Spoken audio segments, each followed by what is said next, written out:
On the video.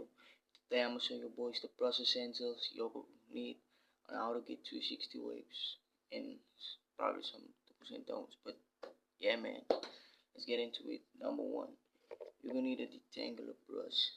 You feel me?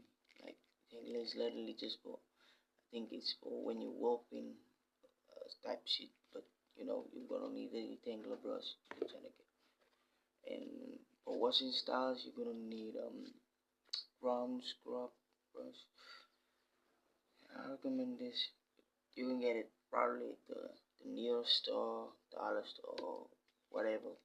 But yeah, and then this is very important. This is a medium brush. You will need a medium brush too for your waves.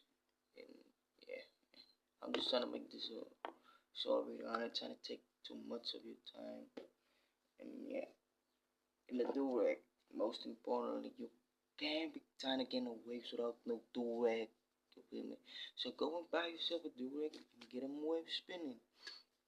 You feel me? So yeah, I'm out. Peace. 70 GG. Don't forget to like, comment, and subscribe.